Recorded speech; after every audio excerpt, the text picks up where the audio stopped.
చచ్చింది ఏమి? బాడీ. పోయింది ఏంటి? అదే ఎవరైనా చనిపోయినప్పుడు ఇంగ్లీష్లో చెప్తే రెండు రకాలుగా చెప్తారు. హీ హాస్ బీన్ డైడ్ అంటారు, హీ లివ్డ్ హిస్ బాడీ అంటారు. ఏది కరెక్ట్ అంటే రెండవది కరెక్ట్ కదా, హీ లివ్డ్ హిస్ బాడీ.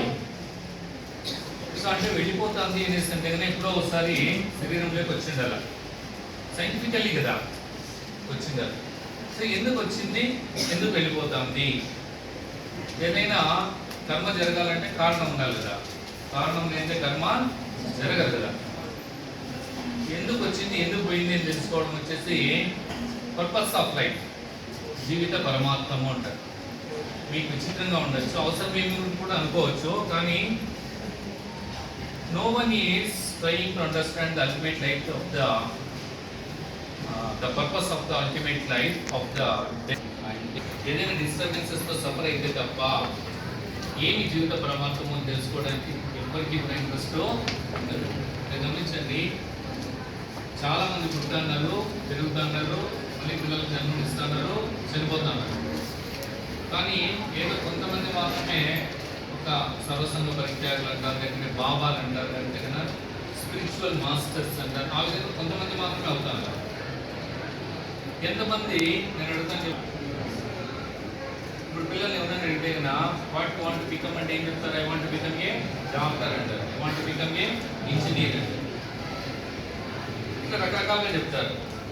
అప్పుడు ఏమి ఎందుకు నువ్వు ఇంజనీర్ కావాలనుకుంటున్నావు అనేసరికి అప్పుడు ఏం ఆన్సర్ వస్తుంది? ఐ వుడ్ బి హ్యాపీ అంట. నువ్వు ఎందుకు లాయర్ కావాలనుకుంటున్నావు అంటే when I become the lawyer I would be happy అంట.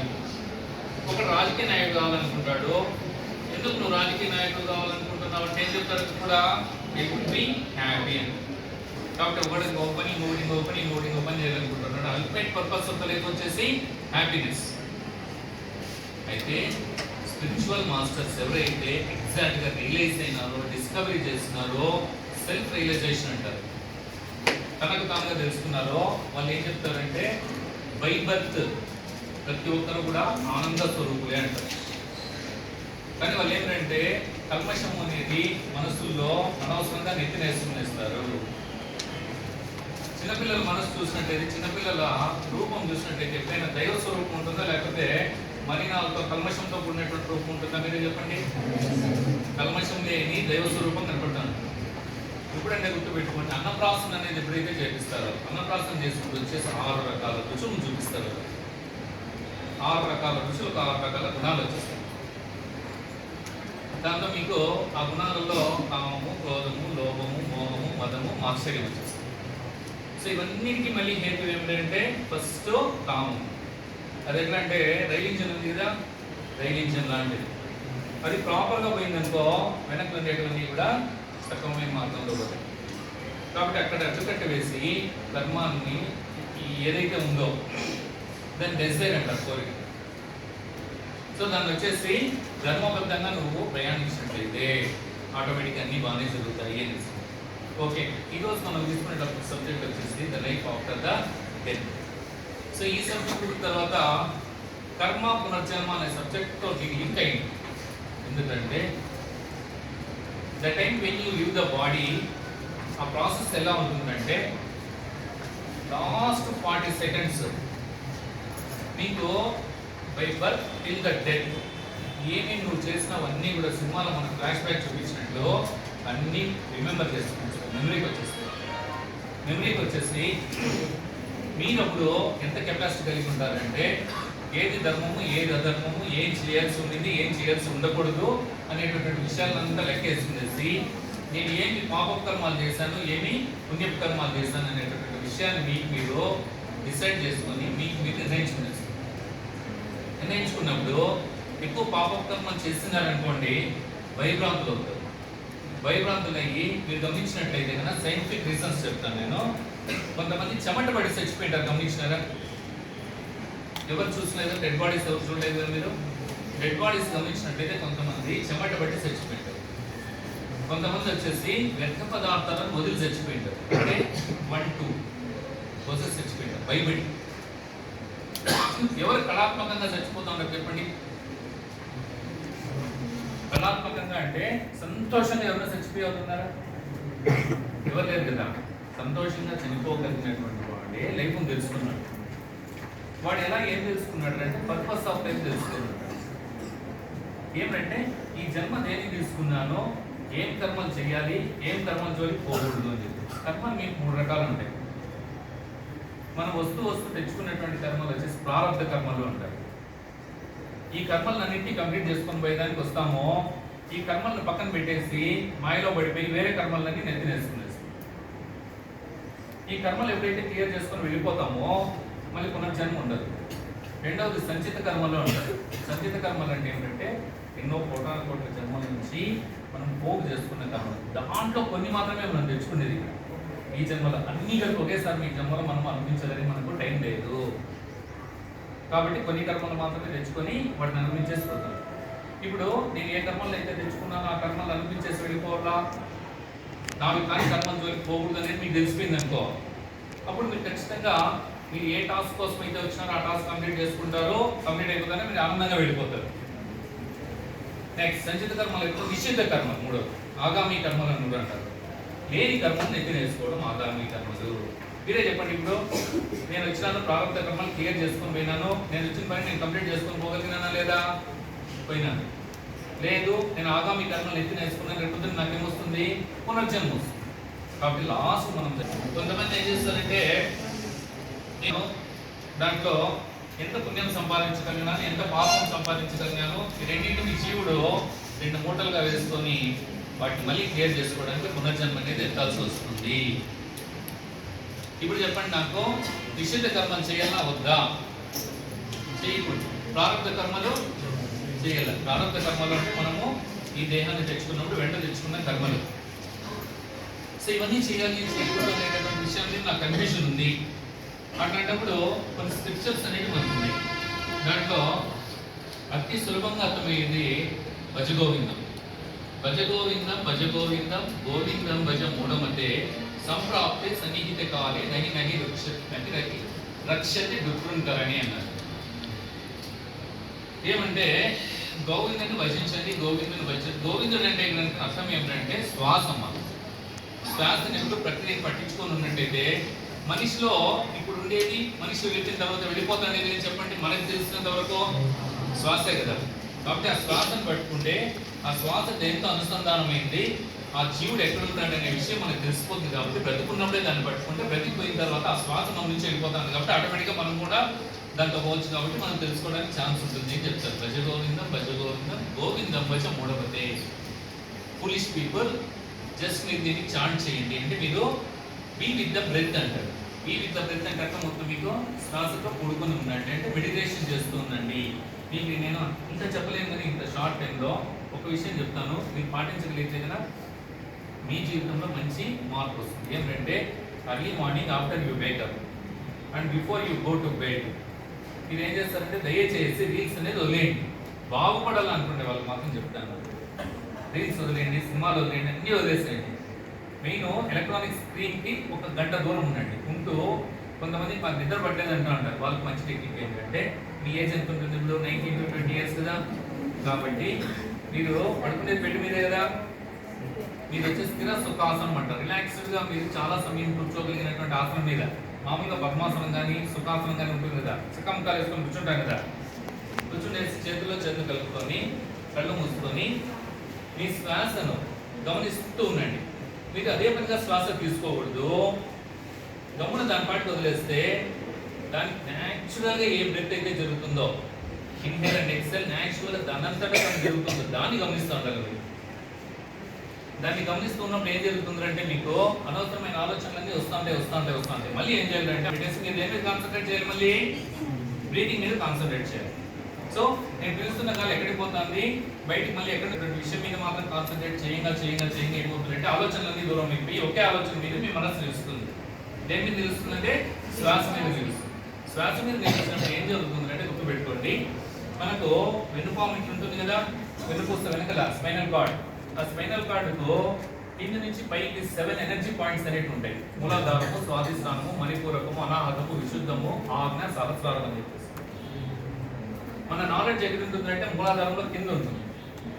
ఎక్కడ అంటే అది భూమి తత్వము అంటారు. మామూలుగా మీరు మట్టి గమనించినట్లయితే అక్కడికి ఇక్కడ కదులుతుందా, ఒకే చోట పడి ఉంటుందా? ఒకే చోట ఉంటుంది. అలా ఉంటుంది, మనకు సాలిడ్ గా ఉంటుంది మన నాలెడ్జ్, మన యొక్క మెంటల్ స్టేటస్. తర్వాత జలతత్వం లేకొస్తుంది, కొంచెం పైకి వచ్చి. జలతత్వం అంటే మీ కిందికి పోతుందా, పైకి వస్తుందా? నీళ్ళు పోస్తే కిందికి వెళ్ళిపోతాయి, పైకి వస్తాయా? కిందికి వెళ్ళిపోతాయి. ఏంటంటే వాడి ఆలోచనలన్నీ నీచంగా ఉంటాయి, కిందికి దిగజారినటువంటి ఆలోచనలన్నీ పోతా ఉంటాయి. అక్కడి నుంచి మళ్ళీ మణిపూరంకి వస్తారు. అప్పుడు వాడికి మధ్యలో ఉన్నటువంటి మణిపూరం అనేది వస్తుంది అన్నమాట. అది యాక్టివేట్ అవుతుంది. యాక్టివేట్ అయినప్పుడు వాడి వచ్చి అగ్నితత్వం వస్తుంది. అగ్నిశిఖలు పైకి ఎగిసిపడుతుంటాయా, కిందికి పోతుంటాయా? పైకి ఎగిసి. అట్లాంటప్పుడు ఏంటంటే మీ ఆలోచనలన్నీ కూడా ఉన్నతమైనటువంటి శిఖరాలకు ఎగుస్తూ ఉంటాయి అన్నమాట. తర్వాత అనాహతంకి వస్తారు. Anahata is the shape of two triangles, one upward and one downward. మీరు జనసేన సింబల్ చూస్తుంటారు కదా, అనాహతం. సో వీడి స్థితిలో ఉన్నప్పుడు ఏంటంటే ఒక్కొక్కసారి కిందికి మళ్ళీ వాడి మానసిక స్థితి దిగజారిపోవచ్చు, ఒక్కొక్కసారి మళ్ళీ ఎగబడచ్చు. అనాహతం నుంచి విశుద్ధం అంటారు. సో విశుద్ధం దగ్గరికి వచ్చినప్పుడు వాడి మానసిక స్థితి స్థిరంగా ఉంటుంది. తర్వాత ఆజ్ఞాచక్రం అంటారు. మనం కుంకం పెట్టాను కదా, కుంకం పెట్టడానికి ముఖ్యమైనటువంటి కారణం వచ్చేసి ఆజ్ఞాచక్రాన్ని ప్రతిరోజు యాక్టివేట్ చేసుకునే ప్రక్రియ. ఆజ్ఞాచక్రం వచ్చేసి ఆరోది, దాని కింద వచ్చేసి మొత్తం 5 ఉంటాయి. 5 అంటే ఏంటంటే పంచభూతాలకు వచ్చేసి ప్రతీక అనమాట. పంచభూతాలతో కలిగినటువంటిది మన దేహం కాబట్టి ఎప్పుడైతే ఆజ్ఞాచక్రాన్ని మనము యాక్టివేట్ చేసుకుంటామో మన బాడీ మీద మనం సెల్ఫ్ కంట్రోల్ ఉంటుంది. మన బాడీ మీద, మన మైండ్ మీద మనకు సెల్ఫ్ కంట్రోల్ ఉంటుంది. ఎప్పుడైతే సెల్ఫ్ కంట్రోల్ ఉంటుందో అప్పుడు చేయాల్సిన పని చేస్తాము, చేయకూడని పని జోలికి పోము. మాట్లాడాల్సిన మాట మాట్లాడతాము, మాట్లాడకూడని మాట జోలికి పోము. చేయాల్సిన ఆలోచనలే చేస్తాం. అట్లాంటప్పుడు మన జీవితం ఎప్పుడు కూడా సక్సెస్ అయిపోయి పెడుతూ వస్తుంది. కాబట్టి ఆజ్ఞాచక్రం ఎప్పుడు యాక్టివేట్ చేసుకోవాలంటే ఏం చేయాలంటే మీరు కుంకం పెట్టు ఒక్కసారి 2-3 సార్లు ప్రెస్ చేసినట్లయితే మీ ఆజ్ఞాచక్రం ఆటోమేటిక్గా యాక్టివేట్ అవుతుంది. ఆజ్ఞాచక్రం నుంచి పైకి వస్తే నెక్స్ట్ ఇంకా సహస్రారము. సహస్రారం ఈజ్ ఈక్వల్ టు, గుర్తుపెట్టుకోండి, దేవుడు. ఇక్కడ నుంచి ఎన్ని చక్రాలు ఉన్నాయి చెప్పిన మొత్తం 1, 2, 3, 4 2 వచ్చిందమ్మా. ఇది ఇంపార్టెంట్. దేహం మొత్తము 72,000 నాడులతో కేంద్రీకృతమై ఉంటుంది. దాంట్లో మీకు 3 నాడులు అనేవి చాలా ఇంపార్టెంట్. ఆ 3 నాడుల్లో సూర్యనాడి ఒకటి, చంద్రనాడి ఒకటి, మధ్యలో ఉన్నటువంటి సుషుమ్న నాడి ఒకటి. ఇది మూలాధారం, ఇది స్వాదిష్టానం, ఇది మణిపూరకం, ఇది అనాహతం, ఇది విద్యుత్రి, ఇది ఆజ్ఞ, ఇది Sahasrara. Sahasrara is equal to 10,000 petals of lotus. Lotus అంటే తెలుసు కదా మీకు, పద్మము, తామర పువ్వు. దానికి ఎన్ని ఉంటాయి? 10,000 petals. తామర పువ్వు దేనికి ప్రతీక? మామూలుగా విజ్డమ్. విజ్డమ్ అంటే ఏంటి? జ్ఞానం. జ్ఞానం అక్కడ వికసిస్తుంది. మీరు మెడిటేషన్ చేయడం వల్ల మీకు కొన్ని ఆలోచనలు వస్తాయి. ఆ ఆలోచనలలో గుర్తుపెట్టుకొని భావోద్వేగమైనటువంటి ఆలోచనలు వస్తూ ఉంటే అప్పుడు వచ్చేసి పింగళ నాడి అంటే సూర్యనాడి, ఇది యాక్టివేషన్లో ఉంది. కొద్దిసేపు తర్వాత ఆలోచన మళ్ళీ మర్చిపోవడానికి ప్రయత్నిస్తూ ఉంటారు. అట్లాంటప్పుడు మళ్ళీ భావోద్వేగమైనటువంటి ఆలోచనలు పక్కన పెట్టేసి మీ మనసు శాంతపరిచేటటువంటి ఆలోచనలు వస్తాయి. అట్లాంటప్పుడు వచ్చేసి ఇడానాడి అంటే చంద్రనాడి, సూర్యనాడి, చంద్రనాడి. నేను ఇప్పుడు మీకు ఒక క్వశ్చన్ వేస్తాను. ఈ ఆలోచనకు ఆ ఆలోచనకు మధ్యలో ఏదైనా స్ప్లిట్ ఆఫ్ సెకండ్ అయినా గ్యాప్ ఉంటుందా, ఉండదా? ఆ గ్యాప్ అనేది ఇంపార్టెంట్. ఆ గ్యాప్ లో వచ్చేసి మీకు సుషుమ్న నాడి యాక్టివేట్ అవుతుంది.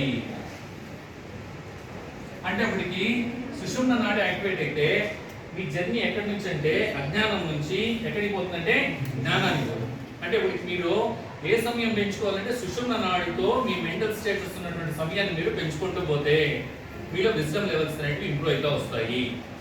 అర్థమైంది ఈ టాపిక్ మీకు? కాబట్టి సుషుమ్న నాడిని యాక్టివేట్ చేసుకోవాలంటే ఏం చేయాలి? మీరు థాట్లెస్ ప్రాసెస్ అంటారు, ఆలోచన రహిత స్థితికి పోవాలి. పతంజలి మహాముని ఏమన్నాడంటే యోగ చిత్త వృత్తి నిరోధ అన్నాడు. సరే, అక్కడికి పోవాలంటే ఏమనేసి అంటే కదా ఆయన అష్టాంగ యోగం అనేసి మనకు ఒక మంచి స్టెప్స్ ఇచ్చాడు. 7 స్టేజెస్: యమ, నియమ, ఆసన, ప్రాణాయామ, ప్రత్యాహార, ధారణ, ధ్యాన, సమాధి.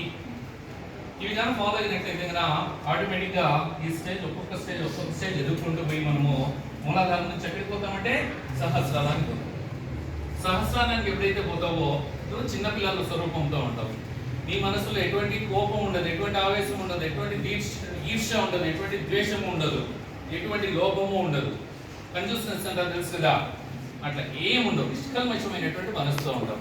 మొత్తానికి ఇక్కడ 3 నాడులు కాకుండా 72,000 నాడులు ఉంటాయి. మీరు ఎప్పుడైతే ఈ 3 నాడుల్ని ఉత్తేజితం చేసుకోవడానికి ప్రయత్నిస్తారో మిగిలిన 72,000 నాడులు యాక్టివేట్ అవుతాయి. దానివల్ల ఫలితం ఏమి, దానివల్ల రుజువు ఏమి అని అడిగితే నేను ఒకటే చెప్పగలను, మీ బాడీ మళ్ళీ పంచిపోతాన్ని కలవదు. ఇది యాక్టివేట్ అయిన 72,000 నాడులు యాక్టివేట్ అయ్యి అన్ని ప్యూరిఫై అయినాయి అనేటటువంటి వాళ్ళ బాడీ వచ్చేసి, మీరు ఎప్పుడైనా గమనిస్తే యోగులను పూడ్చేటప్పుడు పండబెట్టి పూడ్చరు, పద్మాసనంలో కూర్చోబెడతారు. ఒకరికైనా తెలుసా వీళ్ళు ఎవరైనా పద్మాసనంలో కూర్చోబెడతారు. ఎవరికంటే నాడీ జాలం శుద్ధి అయినటువంటి వాడిని మాత్రమో అలా కూర్చోబెడతారు. So this is the ultimate purpose of life. When you come to know the purpose of life actually, అప్పుడు నువ్వు పునర్జన్మ అనేది నీకు ఉండదు. అప్పుడు నువ్వేం చేస్తావంటే నువ్వు తెచ్చినటువంటి కర్మలు ఏవైతే ఉంటాయో ఆ కర్మలు క్లియర్ చేసుకొని పునర్జన్మ జోలికి పోకుండా ఒకేసారి the soul of you will be integrated to the supreme soul. ఈ జీవాత్మ పరమాత్మలోకి ఐక్యమైపోయి పునర్జన్మ లేకుండా ప్రశాంతంగా ఉండిపోవచ్చు. అట్లేదు నాకు జన్మ చాలా బాగుంది అనేసి అంటే కన్నా ఇప్పుడు కొంచెంసేపు చక్కగా సుఖాలు అనిపించవచ్చు, కానీ రేపు పొద్దున్నే మళ్ళీ ఏముంటాయి మీకు కష్టాలు. కానీ ఇప్పుడు జీవించి ఉండగానే నాకు మోక్షం కావాలనేసి అన్నా అనుకో, మోక్షం అంటే అర్థం ఏంటంటే విషయం గుర్తుపెట్టుకోండి, దేనికి చెల్లించినటువంటి స్థితి, mental balance state of mind అంటారు దాన్ని. అప్పుడు మీరు భగవద్గీతకు రావాలి. భగవద్గీత మీరైనా కంటిన్యూ